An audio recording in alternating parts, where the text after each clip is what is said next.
వి gold trusted gold buyers. మీరు తాకట్టు పెట్టిన బంగారాన్ని విడిపించి ఈ రోజు ఉన్న మార్కెట్ ధరకు కొనబడును. హాయ్ హలో నమస్తే, నేను మీ anchor Shiva. Welcome to iDream media. ఈరోజు మన ముందున్న గెస్ట్ నవీన్ చంద్రబాబు. మే 16న మనందరి ముందుకు తెలుగు ప్రేక్షకులందరినీ ఎంటర్టైన్ చేయడానికి 11 అనే మూవీతో రాబోతున్నారు. అండ్ ప్రతిసారి ఒక గెస్ట్ని ఇంటర్వ్యూ చేయాలంటే మా క్వశ్చన్స్, మా సొంత క్వశ్చన్స్, లేకపోతే సినిమా గురించి ఇలా అడుగుతుంటారు. కానీ ఈరోజు నేను మీ ఆడియన్స్ అందరూ నవీన్ చంద్ర గురించి తెలుసుకోవాలని చెప్పి కామెంట్స్ పెడుతూ ఉంటారు. ఆ కామెంట్స్ అన్నింటినీ ఫిల్టర్ చేసి నేను కొన్ని క్వశ్చన్స్ రూపంలో తయారు చేశాను అనమాట. ఆ క్వశ్చన్స్ అన్నీ అడుగుతా, అంటే మీ డౌట్లన్నీ నా ద్వారా నేను క్వశ్చన్స్ అడుగుతున్నాను అనమాట. అవన్నీ మీకు ఆన్సర్స్ ఎలా వస్తాయో చూద్దాం.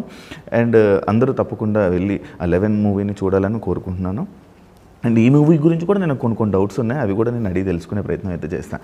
హాయ్ బ్రో, ఎలా ఉన్నారు? హాయ్, బాగున్నాను. మీరు ఎలా ఉన్నారు? బాగున్నాను బ్రో. ఇంట్రడక్షన్ చాలా పెద్దది అయిపోయింది కదా. Thank you bro. 11 ఇది చాలా ఇయర్స్, అంటే 2-3 ఇయర్స్ బ్యాక్ మూవీ అని విన్నానన్నా. లేదండి. కాదా? కాదు, డిలే అయ్యింది అని చెప్పాను. ఇది యాక్చువల్లీ 2 లాంగ్వేజ్ ఫిలిం. ఇది బైలింగువల్గా చేసాము. అంటే Telugu 1 shot, Tamil 1 shot. So మాకేంటంటే ప్రీ ప్రొడక్షన్కే మేము 6 months తీసుకున్నాం. 2 years బ్యాక్ స్టార్ట్ అయినా ప్రీ ప్రొడక్షన్కి 6-7 months తీసుకున్నాం. షూటింగ్ ఫినిష్ అయిన తర్వాత పోస్ట్ ప్రొడక్షన్. అంటే థ్రిల్లర్ కాబట్టి కొంచెం కమర్షియల్ థ్రిల్లర్ ఇది. అంటే జానరా నేను థ్రిల్లర్తో పాటు ఒక కమర్షియల్గా ఉంటుంది. సో దీనికి టెక్నికాలిటీ మీద కొంచెం టైం పడింది. అంతేగాని లైక్ అనుకున్న టైంకే we finish the shoot. Post production red చిల్లీస్లో, బాంబేలో ఉండింది సినిమా. అక్కడ రెడ్ చిల్లీస్లో పోస్ట్ ప్రొడక్షన్, డిఐ 2 సినిమాలు చేయాలి. 2 dubbing, 2 DI, 2 edit, everything is 2 times. So కొంచెం we took time to give a good quality, అంతే. అలా వేరే లాంగ్వేజ్ నార్మల్గా నువ్వు డబ్బింగ్ చెప్పేటప్పుడు నేర్చుకుంటావా, లేకపోతే వేరే వాళ్ళతో? నాకు లైక్ అదృష్టం ఏంటంటే నేను చిన్నప్పుడు పెరిగిన వాతావరణంలో నా చుట్టూ ఉన్న నేబర్స్ అయినా కానీ, మా నేబర్స్ బెంగాలీ వాళ్ళు ఉండేవాళ్ళు, మలయాళీస్ ఉండేవాళ్ళు, కన్నడ. బళ్ళారి పుట్టింది సికింద్రాబాద్, పెరిగింది బళ్ళారి. ఫస్ట్ లాంగ్వేజ్ కన్నడ రాయడం. సో కన్నడ ఈజీగా వచ్చు. So I'm expose to language because of my neighbours. నేను లొకాలిటీలో. So I can speak all 5 language పర్ఫెక్ట్గా. అన్ని లాంగ్వేజ్ వచ్చు. ఓకే. అని నేను 11 ట్రైలర్ చూసా. దానికి ట్రైలర్కి నాకు ఏం అర్థం కావట్లేదు. ఏముందన్న tough part for a director or actor thriller చేసేటప్పుడు. థ్రిల్లర్లో కథ ఉంటుంది, ఆ స్క్రీన్ ప్లే, ఆ గ్రిప్పింగ్నెస్, ఆ ట్విస్ట్ అన్నీ క్రియేట్ చేయాలి. బట్ ఆడియన్స్కి థియేటర్ లోపలికి రావాలంటే అవన్నీ హైడ్ చేయాలి. ఓపెన్గా చెప్పేస్తే మీకు లైక్ సర్ప్రైజ్ ఏమి ఉండదు. బట్ స్టిల్ మా డైరెక్టర్ అంటే ఈ సినిమాకి సంబంధించి ఏ ఒక్క పాత్రనైనా కొంచెం 1 మీటర్ కొంచెం అటు చూపించినా ప్రిడిక్షన్ వచ్చేస్తాయి. అంటే నార్మల్గా ఒక డైలాగ్ అని ఉంటుంది కదా. ఇప్పుడు ఒక సినిమా అనగానే ఆ ట్రైలర్లో ఆ మూవీ టైటిల్కి సంబంధించిన ఒక డైలాగ్ కానీ, లేకపోతే ఏదైనా ఒక చిన్న హింట్ అయినా ఇలా వదులుతారు. ఏం లేదు 11 అని అనలేదు, లేకపోతే ఏం క్లూ లేదు. ఒక్క దగ్గర అయితే నాకు డౌట్ వచ్చింది అన్న. నవంబర్తో ఆపేశారు. 11 నెలలు. 11 నెలలు అది ఉందా? సంబంధం ఉందా? సంబంధం ఉంది. అది చెప్తున్నా కదా మీకు. ట్రైలర్ చూసింది ఒక లేయర్. ఈ సినిమా టైటిల్ 11 ఉంది కదా, మీకు సినిమాలో 11 లేయర్స్ ఉంటాయి. ఒక్కొక్క పాత్ర ఒక్కొక్కలా బిహేవ్ చేస్తుంటుంది. ఆ లేయర్స్తో ఆడియన్స్ వచ్చేసి లైక్ చాలా కన్ఫ్యూజన్ ఉంటుంది. ప్లస్ వాళ్ళకి బుక్ ఓపెన్ అయ్యేలా, ఆ ట్విస్ట్ అని బుక్ ఓపెన్ అయ్యేలా ఓపెన్ అవుతుంటుంది. ఒక ట్విస్ట్ తర్వాత ఇంకో ఆన్సర్, ఇంకో క్వశ్చన్ ఉంటుంది అనమాట. సో కొంచెం ట్రిక్కీగా ఉంటుంది ఇది ఫిలిం. ఓకే. అంటే నేను ఇందాక మీకు ఏదైతే ఇంట్రొడక్షన్లో నేను చెప్పానో, పబ్లిక్ కొన్ని క్వశ్చన్స్ మిమ్మల్ని అడగాలనుకుంటారు కాబట్టి ఆ క్వశ్చన్స్ నేను అడుగుతానన్నా. అందాల రాక్షసి నవీన్ చంద్రకి ఇప్పటి నవీన్ చంద్రకి ఉన్న డిఫరెన్స్ ఏంటి? అప్పుడు భయం లేదు, దేనికి భయం లేదు. ఇప్పుడు రెస్పాన్సిబిలిటీస్ పెరిగాయి, జాగ్రత్తగా చూసుకొని ఆలోచించి చేస్తున్నా. అప్పుడు చాలా ఫ్రీగా ఉన్నా. ఇప్పుడు ఆ సినిమాకి నాకు ఎలాంటి బ్యాగేజ్ లేదు. మార్కెట్ తెలీదు, సినిమా ఇండస్ట్రీ ఎక్కువ తెలీదు, ఇలా ఉంటుంది, ఇలా జరుగుతుంది, ఈ ఓటీటీ వస్తుంది, అవి ఇవి అప్పుడేం తెలియదు కదా. అప్పుడు చాలా ఫ్రీగా ఉన్నా. నా పని అంటే జస్ట్ ఏమైతే అలా ఉండేవాడిని. ఇప్పుడు కొంచెం బ్యాలెన్స్డ్గా ఉన్నా. బ్యాలెన్స్. ఒకవేళ ఏమైనా అయితే మళ్ళీ తెలుగు ప్రేక్షకులకు దూరం అవుతానేనో భయం ఉంటుందన్న. ఖచ్చితంగా ఉంటుంది. బికాజ్ వాళ్ళ వల్లే మేము ఇక్కడ దాకా వచ్చాం. నేను చేసిన అందాల రాక్షసి నుంచి ఇప్పటిదాకా ప్రతి సినిమా, నేను చేసిన ప్రతి క్యారెక్టర్ వాళ్ళు ఆదరించారు కాబట్టి నాకు సినిమాలు వస్తున్నాయి. ఆ భయం ఉంటుంది. ఆడియన్స్ని హోల్డ్ చేయాలి, ఆడియన్స్ నా సినిమాలు చూడాలి, నా రిలీజ్ అయిన ప్రతి సినిమా చూడాలని ఒక ఆశ ఉంటుంది. అందాల రాక్షసి మూవీకి వచ్చినంత హైప్ వేరే మూవీకి మళ్ళీ రాలేదు ఎందుకు అనే క్వశ్చన్. బికాజ్ అది లవ్ స్టోరీ. ఆ లవ్ స్టోరీకి, ఆ హైప్కి సాయి కోరపాటి గారు ఉన్నారు, దిల్ రాజు గారు ఉన్నారు, రాజమౌళి గారు ఉన్నారు. వీళ్ళందరూ the way they took the project. Audio launch రోజు కీరవాణి గారు, అందరూ big names, big people and big technicians వీళ్ళందరూ. సో వీళ్ళు ఆ సినిమాని సపోర్ట్ చేసి, ఆ సినిమాని డిస్ట్రిబ్యూషన్ చేసి, ఆ సినిమాని ప్రమోట్ చేయడం వల్ల ఆ హైప్ వచ్చింది. నవీన్ చంద్ర బియర్డ్ లుక్ ట్రెండ్ సెట్ చేశాడు అంటే దాన్ని యాక్సెప్ట్ ఏం చెప్తారు? ట్రెండ్ సెట్ చేసింది జేడి చక్రవర్తి గారు అండి. నేను సత్య, ఆయన కొన్ని సినిమాలు చూసినప్పుడు అనుకోకుండా ఒకరోజు, అనగనగా ఒకరోజు ఇది ఉంది అండి ఉర్మిళ గారితో, అది ఆయన కొన్ని సినిమాలు చూసినప్పుడు he had solid beard and నాకు బియర్డ్ వచ్చేది కాదు. అవునా? మా అమ్మగారికి జేడి చక్రవర్తి గారు అంటే చాలా ఇష్టం. ఓకే. సో ఎందుకు ఇష్టం అంటే ఆయన గడ్డం, జుట్టు, దానివల్ల. సో నాకు బియర్డ్ వచ్చేది కాదు. సో నేను కొన్ని మంత్స్ రివర్స్లో కొట్టేవాడిని. వస్తుందా అన్న? వచ్చింది, అలాగే వచ్చి అప్పటి నుంచి. అంటే నేను నార్మల్గా బయట చూసేవాడిని, అంటే మనకి ఎవరికైనా మేసం రాకపోయినా గడ్డం రాకపోయినా గీసుకుంటే నా ఫేస్ చాలా సాఫ్ట్ ఫేస్ ఉండేది అప్పుడు. అంటే బియర్డ్, గడ్డం అంతా వచ్చేది కాదు. అంటే ఇంకా సినిమాలో రావాలి, సో కొంచెమైనా ఉండాలి కదా. అప్పుడంతా స్టబుల్ బియర్డ్ చాలా ఫేమస్, అప్పుడు థిక్ బియర్డ్ అంతా ఉండదు. సో రివర్స్లో చేసి చేసి చేసి ఆ బియర్డ్ వచ్చింది. సో ఆ బియర్డ్ రివర్స్ చేసి ఒక 8-9 months తర్వాతే అనుకుంటా అందాల రాక్షసి నాకు వచ్చింది, బియర్డ్ పెరిగిన తర్వాత. ఫుల్ ఎవరైనా అమ్మాయిలు వచ్చి ప్రపోజ్ చేశారన్నా బియర్డ్ నచ్చి? ప్రపోజ్ చేయలేదు, బట్ కాంప్లిమెంట్స్ అయితే వచ్చాయి చాలా మంది. బియర్డ్ నీకు సూట్ అవుతుంది, బాగుంది అనేసి. మరి రగ్గడ్ లుక్ ఉన్నది. ఇప్పుడు ఉన్న అమ్మాయిలందరికీ రగ్గడ్ లుక్ అంటే చాలా ఇష్టం. నేను అందుకే పెంచినా కానీ ఎవరు రావట్లేదన్నా. ఇది యాక్చువల్లీ ఎలా అంటే ఒక్కొక్క టైంలో ఒక్కొక్కలా మారుతుండే. ఎవ్రీ 6 years 7 years ఒకసారి క్లీన్ షేవ్స్, బియర్డ్స్, మెన్ ఫ్యాషన్ మారుతూనే ఉంటుంది. అన్న మీలో ఉన్న ప్లస్ అండ్ మైనస్ ఏంటి? నాలో ఉన్న ప్లస్ నా పేషెన్స్, నాలో ఉన్న మైనస్ నా పేషెన్సే. కానీ కాదు, నాకు అలా ఉండదన్న. నీకు పేషెన్స్ తక్కువ, వెంటనే ఎవరికి ఇచ్చేస్తావు ఖర్చులకి కాదా? అలాంటి వాళ్ళు నా దగ్గర రారు కూడా. అంటే అలాంటి నా లైఫ్లో అలాంటివి ఏమి ఉండవు. లైక్ ఖర్చులకి ఎందుకు ఇస్తాను చెప్పండి? అవతల వ్యక్తి అలా బిహేవ్ చేశాడు, నువ్వు అంతేనేమో నువ్వు వదిలేసి వెళ్ళిపోతాను. కానీ అంటే నీ మూవీస్లో నీ స్టైల్ కానీ లేకపోతే ఆ క్యారెక్టరైజేషన్ ఏదైతే ఉందో సేమ్ బయట కూడా సేమ్? లేదు ఛాన్స్ లేదు. అంటే quite opposite from the screen to అవుట్ సైడ్. ఓకే. మీ ఫస్ట్ ఎవర్ కో యాక్టర్స్తో టచ్లో ఉన్నారా? ఉన్నారా? రోజు మాట్లాడతారా? రోజు మాట్లాడను, but like festival times, birthday times అలా ఉన్నప్పుడు మాట్లాడుతుంటాను. అదే ఇందాక మనం మాట్లాడారు, ప్రతి మూవీలో సైకో క్యారెక్టర్స్ మీకే ఎందుకు ఇస్తారు? బయట మీరు అలానే ఉంటారా ఏంటి? నేను ఎంచుకుంటా సైకో క్యారెక్టర్స్. ఎందుకు బ్రో? కొన్ని కథల్లో పర్ఫామ్ చేయడానికి స్కోప్ కావాలి, కొన్ని కథల్లో ఏం చేయడానికి ఉండదు కానీ అన్నీ ఉంటాయి. అందులో మనల్ని మనం చంపేసుకోవాలి, పర్ఫామ్ చేయడానికి స్కోప్ ఉండదు. ఇలాంటి క్యారెక్టర్స్లో అట్లీస్ట్ ఒక డ్రామా, ఒక ఎమోషన్ ఉంది, ఎక్కడి నుంచో ఒక యాక్టర్గా you can work on the character and do well. అక్కడి నుంచి ఒక అప్రిషియేషన్ తీసుకోవచ్చు. సో వచ్చిన క్యారెక్టర్స్లో ఏది బాగుంది, ఏది నాకు నెక్స్ట్ లెవెల్ వెళ్ళి ఇంకో సినిమా అవకాశం వస్తుంది, అట్ ద సేమ్ టైం ఆడియన్స్ని మళ్ళీ ఎలా ఎంగేజ్ చేస్తున్నారో అది చూస్తాం. అది సైకో అయినా ఏదైనా ట్రై చేస్తాం. నవీన్ చంద్ర లైఫ్లో అందాల రాక్షసి ఉందా లేదా? నవీన్ చంద్ర లైఫ్లో అందాల రాక్షసి ఉంది. అట్ ద సేమ్ టైం అందాల రాక్షసి ద్వారా ఒక చిన్న అందాల రాక్షసి కూడా వచ్చాడు. I'm married and my wife name is Orma. నాకు కొడుకు కూడా ఉన్నాడు అనమాట. 2 years అయింది ఇప్పుడే. కలర్స్వాతితో యువర్ బాండింగ్ ఈజ్ డిఫరెంట్ అని ఒక ఇది ఉంది. కలర్స్వాతి గురించి ఏం చెప్తారు? కలర్స్వాతి అంటే స్వాతి అనగా నాకు థాట్ వచ్చేది బ్రో. తను ఒక బ్రదర్ లాగా, ఒక సిస్టర్ లాగా, అన్నీ like she's everything friend and everything. తను ఎలా అంటే ఒక బటర్ఫ్లై లాగా, అంటే అలా టకటకటకట కొట్టుకుంటే సడన్గా ఒక చోట కూర్చుంటే అలా ఆ హనీని ఎంజాయ్ చేస్తూ సైలెంట్గా ఉంటారు. తనకి ఎప్పుడు అవసరమో తను షీల్ ఫ్లై, లేదంటే she'll be calm at her place. And చాలా మంచి మనసు. She's a very good hearted human, very fragile hearted. అసలు తను మాట్లాడుతుంటేనే అర్థమైపోతుంటుంది, చాలా ఫ్రెజైల్గా ఉంటుంది. అంటే మనం ఏదైనా చెప్పాము, తను హర్ట్ అయినా అప్పటికప్పుడు చూపారు. దాని తర్వాత ఆలోచించి ఎందుకు ఇలా అనుకుంటున్నారో లేకపోతే ఎందుకు ఇలా అన్నారో అనే ఆలోచన తీసుకొని వాళ్ళు అంతేనేమో అని వదిలేస్తుంది అంతే. ఫస్ట్ తను సఫర్ అయ్యి తర్వాత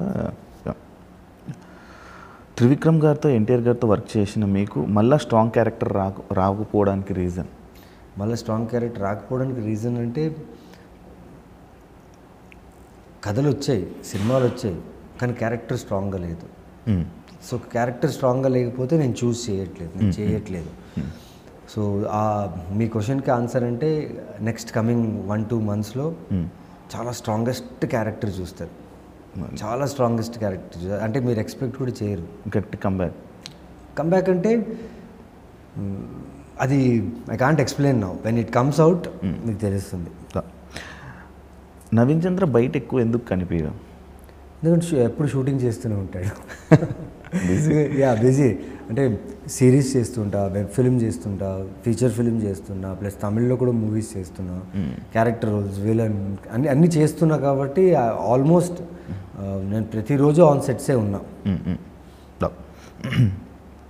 వెన్ యూఆర్ లో, అంటే మీరు లోలో ఉన్నప్పుడు ఒక పర్సన్ మిమ్మల్ని కూల్ చేసేది లేకపోతే సెట్ చేసేది ఎవరు? అంటే నేను చాలా లోగా ఉన్నప్పుడు నా క్లోజెస్ట్ ఫ్రెండ్ వాసుదేవ్ రెడ్డి అని చెప్పి, ఈజ్ మై ఫ్రెండ్. లో ఉన్నాను చెప్పను ఆయనతో మాట్లాడటం, కానీ ఆయనతో మాట్లాడితే ఐఎమ్ లైక్ ఆటోమేటిక్గా నేను వాళ్ళకి కూడా అర్థమైపోద్ది. He knows me from years కాబట్టి నేను ఫోన్ చేశానంటే తనకు అర్థమైపోద్ది, ఓకే ఏమైంది అనేసి. అండ్ నా కథలు, నా సినిమాలు ప్రతిదీ ఆయనకి చెప్తాను అనమాట సైన్ చేస్తే. So he's a very positive person for me in my life. Bro, కర్మ అని బిలీవ్ చేస్తావా? 100% బిలీవ్. మీ లైఫ్లోనే ఏమైనా అలాంటి సిచ్యువేషన్ వచ్చింది? నాకు ఇప్పుడు దాకా అలాంటిది ఏం చేయలేదు. కర్మ వచ్చి హిట్ అయ్యి నన్ను, అంటే మీ లైఫ్లో అవతల వ్యక్తికి ఏమైనా అలా కర్మ ఎఫెక్ట్ అయ్యి జరిగిన సిచ్యువేషన్? చాలా సిచ్యువేషన్ జరుగుతుంది. నమ్ముతారా అయితే? నమ్ముతా. వేరే లాంగ్వేజెస్లో ఆఫర్స్ రాలేదా? వచ్చాయి, లైక్ అదే చెప్తున్నా కదండి. ఇప్పుడు కన్నడలో వచ్చింది, తమిళ్లో ఎలాగో చేస్తున్నా, హిందీలో, లైక్ అదర్ లాంగ్వేజెస్లో వచ్చాయి. కానీ నా బేస్ హైదరాబాద్, నా ఆడియన్స్ తెలుగు. సో వాళ్ళు ఒకవేళ అక్కడ ప్రాజెక్ట్ సైన్ చేసి 6 months 7 months ఒక్కొక్క ప్రాజెక్ట్ అటు వెళ్ళిపోతే I will be far from my audience. So నాకు నా ఆడియన్స్ దగ్గర ఉండాలి, అవి అప్పుడప్పుడు చేయాలి, వచ్చేసి మళ్ళీ ఇక్కడే ఉండాలి అంతే. ఎప్పుడైనా గివప్ ఇవ్వాలనిపించలేదా? లేదు. ఎప్పుడు అనిపించలేదు? లేదు. నేను ఫస్ట్ డే ఎప్పుడైతే యాక్టర్ అవ్వాలని చూస్ చేసుకున్న రోజు మా బళ్ళారి రైల్వే స్టేషన్లో 2000 పెట్టుకుని ఒక ప్యాసింజర్ ట్రైన్ ఎక్కా. ఆ రోజు అనుకున్నా ఇంకా గివప్ అనేది లేదని. అప్పటి నుంచి ఇప్పుడు దాకా గివప్ లేదు. ఎప్పుడైనా యాక్టింగ్ మీద కోర్సు అలాంటివి ఎప్పుడైనా? లేదు, చేయలేదు. జీవితం నేర్పించింది యాక్టింగ్ అంతే. అంతేగా ఎప్పుడు అలా ఎప్పుడు చేయలేదు. మీకు వచ్చిన కన్ఫ్యూజ్డ్ కాంప్లిమెంట్ ఏంటి? కన్ఫ్యూజ్డ్ అంటే అమ్ము సినిమా చేసేటప్పుడు చాలామంది హేట్ చేశారు నన్ను. వీ హేట్ యూ అంటే, నాకు సినిమా రిలీజ్ అయిన ఫస్ట్ డే ఆ రోజు నైట్, నెక్స్ట్ డే మార్నింగ్ దాకా నాకు చాలామంది బెంజ్ వాచ్ చేశారు. It's only 2 hours film. వరుసగా మెసేజ్లు, I hate you man, we will kill you, అది ఇది అని చెప్పేసి మెసేజ్ చేయండి. బట్ దాని తర్వాత ఇంకో మెసేజ్ కింద, take it as a compliment అని. బికాజ్ ఆ క్యారెక్టర్ అలాంటి క్యారెక్టర్ అది. సో మిక్స్డ్గా ఉండేది. కోపడ్డారు నా మీద, అట్ ది సేమ్ టైం ఇలాంటి క్యారెక్టర్ యాక్సెప్ట్ చేసినందుకు వి అప్రిషియేట్ యూ కూడా అన్నారు. సో అది కన్ఫ్యూజ్ అనిపించింది. ఓకే. మనసు బాగాలేనప్పుడు ఏం చేస్తారు? మనసు బాగాలేనప్పుడు రమణ మహర్షి గారి పుస్తకం తీసి, ఇది అనుకున్నాను. అలవాటు లేదు అసలు. ఇప్పుడు పార్టీస్కి వెళ్ళినా ఒక గ్లాస్ తీసుకుని అంత వాటర్ పోసుకుని, జస్ట్ థమ్స్ అప్ బ్యాచ్ అని అంటారు, అదే టోటలర్ అనుకోండి. అంటే ముందు తాగేవాడిని, ముందు almost 7-8 years back I use to have, but వదిలేసా, లైక్ టోటల్గా స్టాప్డ్. ఎవరికోసమైనా? లేదు, నా కోసమే వదిలేసా. ఎందుకంటే ఒక పాయింట్లో నాకు ఎక్కువ సినిమాలు ఉండేవి కావు. డిప్రెషన్ కాదు, ఫ్రస్ట్రేషన్, ఏదైనా ఒకటి జరుగుతుందా అవుతుందా అనే టైంలో కొందరిని కాంటాక్ట్ అవ్వాలి. కాంటాక్ట్స్ కోసం మనం బయట తిరిగేటప్పుడు ఈ అలవాట్లు ఉండాలి అంటారు. సో ఆ కాంటాక్ట్స్ కోసం బయట తిరిగినప్పుడు ఈ అలవాటు అయింది. తర్వాత అనుకో నేను అక్కడి నుంచి వచ్చింది ఇది చేయడానికి కాదనేసి ఒక్కసారి ఆపేశారు. యాక్చువల్లీ ఆపడం రావాలి ఏదైనా. అవును, మనకేం కావాలి అని తెలుసుకుంటే ఏదైనా ఆపేస్తా. నేను కూడా ఆపేశాను. మెంటల్ స్ట్రెస్ని ఎలా హ్యాండిల్ చేస్తారు? మెంటల్ స్ట్రెస్ అది ఒక్కసారికి రాదు, లేదంటే ఇమ్మీడియట్గా క్లియర్ అవ్వదు.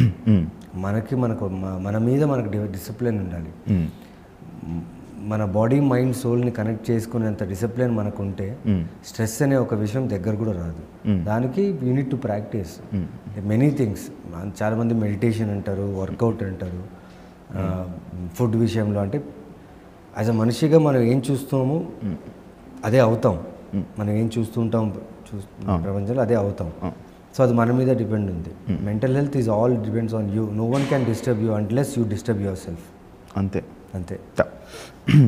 ఏదైనా ఒక మూవీకి నో అని చెప్పి తర్వాత రిగ్రెట్ ఫీల్ అయ్యారా? రిగ్రెట్ ఫీల్ అవ్వలేదు, కానీ నో అని చెప్పాల్సి వచ్చింది. ఎందుకంటే డేట్స్ లేక, లుక్, క్యారెక్టర్ లుక్, వేరే ఒక సినిమాకి లుక్ కమిట్ అయి ఉంటాం. ఇప్పుడు సడన్గా వాళ్ళు ఈ రోల్కి, ఈ క్యారెక్టర్కి నేనే పర్ఫెక్ట్ ఉంటానని ప్రెషర్ చేసేటప్పుడు కుదరదండి. వాళ్ళని డిచ్ చేసి, అంటే వాళ్ళ లుక్ని మార్చి ఏదో మేనేజ్ చేసి, ఏ సినిమా అయినా సినిమానే. సో లుక్లు మేనేజ్ చేయడం, డేట్స్ అవన్నీ చేయడం నా వల్ల కాదు. అప్పటికి ప్రయత్నిస్తుంటా, కాకపోతే that is not right. So Naveen Chandra ఏదైనా ఒక మూవీ చేసి దాని తర్వాత అది అనవసరంగా చేశానే అనే ఫీల్ అయిన మూవీ ఏదైనా ఉందా? లేదండి, ఇప్పుడు లేదు. ఎందుకంటే డిసైడ్ చేసింది నేను, చూస్ చేసింది నేను. ఇప్పుడు అవతల ఎగ్జిక్యూషన్ ప్రాబ్లం వచ్చింది అనుకోండి, అది నేనేం చేయలేదు. నేను ఇచ్చిన డేట్స్కి, వాళ్ళు ఇచ్చిన నాకు రెమ్యునరేషన్కి, నాకు మొత్తం ఇచ్చిన లగ్జరీ ఏదైతే ఉందో షూట్లో, దానికి 100% వాల్యూడ్ వర్క్ నేను ఇస్తాను. ఆన్ టైం వెళ్తా, ఆన్ టైం బయటకు వస్తా. నా వల్ల ఎలాంటి ఇబ్బంది ఉండదు. నేను ఎవరిని ప్రెషర్ పెట్టాను. నాకు ఇచ్చిన వర్క్ నేను చేస్తా. ఎస్, సమ్టైమ్స్ నచ్చలేదంటే నేను చెప్తా, కానీ హార్ష్ వేలో చెప్పను. బికాస్ అది వాళ్ళ ప్రోడక్ట్, వాళ్ళు డిసైడ్ చేసుకుని చేసింది. వాళ్ళ ఎగ్జిక్యూషన్ ప్రాబ్లం ఉందనుకోండి, అప్పుడు నేనేం చేయలేను. I will do my best. అయినా ఆ దాంట్లో కూడా I will do my work right. అంతే. నవీన్ చంద్ర ఎప్పుడు ఎందుకు సెలబ్రిటీలో ఫీల్ అవ్వడు? సెలబ్రిటీలో ఫీల్ అవ్వడం అంటే తెలీదు. లైక్ నాకు వచ్చే క్యారెక్టర్స్, నాకు వచ్చిన సినిమాకి అప్రిషియేషన్ సూపర్గా ఉంది. నేను బయట వెళ్ళినప్పుడు అంతా నేను మోస్ట్లీ మీరు చెప్పినట్టు క్లబ్స్ గిబ్స్ వెళ్ళను. కాకపోతే నేను నా సూపర్ మార్కెట్కి నేనే వెళ్తాను. నా మిల్క్ ప్యాకెట్, నా మెడిసిన్స్ ఏదన్నా నేను, మా బాయ్ ఉంటాడు, మేము కలిసి మా ఫ్యామిలీ వెళ్ళి వెజిటేబుల్స్ ఏదైనా మేమే కొంటాం. అక్కడ వెళ్ళినప్పుడల్లా ప్రతి ఒక్కరూ లైక్ నా పేరు గుర్తులేదు, నా పేరు తెలియదు చాలామంది ఆడియన్స్కి. నా క్యారెక్టర్స్ గుర్తుంటాయి. సో నా ఫిలిమ్స్ గుర్తుంటాయి. నా ఫిలిం పేరు, సార్ ఆ ఫిలింలో మీరు చాలా బాగా చేశారు సార్, ఈ ఫిలింలో చాలా, అంతకంటే ఇంకేం కావాలండి? నా ఫిలిం పేరు గుర్తుపెట్టుకుంటే చాలు కదా. నేనేం ఫీల్ అవ్వరా బ్రో, నానేమో ఎందుకు గుర్తుపట్టలేదు, అది నా పేరు తెలిసేలా చెయ్యాలి అని చెప్పి? నా పేరు కంటే నేను చేసిన సినిమాలు గుర్తుండడం పెద్ద విషయం నాకు. మన పేరు కూడా ఉండిపోతే ఒక బ్రాండ్ కదన్న, అలా అది మన పేరు ఇలా ఆటోమేటిక్ క్రియేట్ అవుతుంది. మనం మంచి వర్క్ చేస్తుంటే ఆటోమేటిక్గా అది క్రియేట్ అవుతుంటుంది. అన్న 11 మూవీ మెయిన్గా సెలెక్ట్ చేయడానికి రీజన్ ఏమైనా ఉందా, గట్టి కారణం ఏమైనా ఉందా? అంటే ఈ సినిమా ఎప్పుడైతే డైరెక్టర్ వచ్చి కథ చెప్పారో ఆ టైంలో నేను చాలా చాలా హెక్టిక్ షూట్స్లో ఉన్నా. దాని తర్వాత కూడా సినిమాలు ఉన్నాయి. ఎందుకో ఇది వినాలనిపించింది, తెలియదు. విన్న తర్వాత వెంటనే ఓకే చేసి, దాని తర్వాత చేయాల్సిన సినిమాల్ని కొంచెం పుష్ చేసి ఈ సినిమా ఎలాగైనా చేయాలి, మిస్ చేయకూడదు. బికాజ్ మెయిన్లీ నాకు డైరెక్టర్ అండ్ ప్రొడక్షన్ మీద చాలా నమ్మకం.